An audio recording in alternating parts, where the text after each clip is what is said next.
Në festivalin e përvitshëm të shkencës, nxënësit e gjimnazeve të Pogradecit prezantuan projekte inovative në fusha të ndryshme.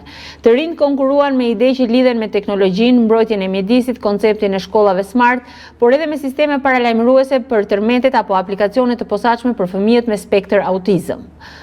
Përtej problematikave që shpesh lidhen me përdorimin e teknologjisë, ky festival dëshmon se kur ajo përdoret në mënyrën e duhur, mund të sjellë zgjidhje të rëndësishme dhe ide të vlefshme për shoqërinë. Ky është kush inteligjent, i cili me anë të sensorëve bën të mundur ndarjen e mbeturinave në koshat përkatës. Pra se për shembull, nëse ne hedhim mbeturinë plastik, ajo me anë të sensorëve do ta çojë te fushi plastikës. Pra i ndan mbeturinat në koshat përkatës.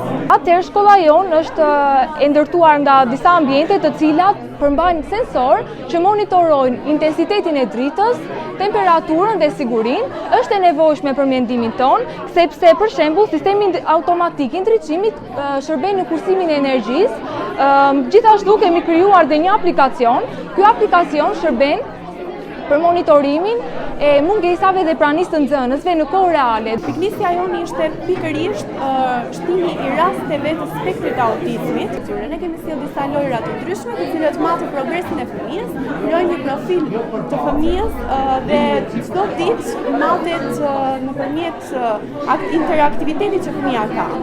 Nëpërmjet këtij projekti, qëllimi i Fill Star ka qenë që qëllimi që ne kemi pasur në mendje ka qenë që ky ujë stimuluar i mbledhur të mblidhet dhe të filtrohet në mënyrë që të reduktohet sadopak përqendrimi i ioneve të ndryshme të metaleve në të dhe gjithashtu të përdoret në mënyra të ndryshme, si për shembull për larje, për pastrim, për rritjen e bimëve. Qëllimi im kryesor ishte që të ndërtonim një sistem elektronik i cili ka një kosto të ulët, është i lehtë të përdorim dhe mund të zbatohet praktikisht në shkollë, por gjithashtu të bëjë edhe automatizimin e orëve mësimore, duke mos lejuar që të përdoret më këto zilet që kemi hasur gjatë ditëve mësimore, në mënyrë që çdo ditë nxënësi të mos detyrohet të kryejë procesin e deshurnit, çka shkakton një humbje të orëve mësimore, por gjithashtu doja të shtoja se jo gjithmonë është 100% i saktë. Dhe ky projekt synon të ofrojë një zgjidhje të qëndrueshme për një problematikë mjedisore dhe komunitare të zonës sonë, siç është ndotja e liçenit të Ohrit.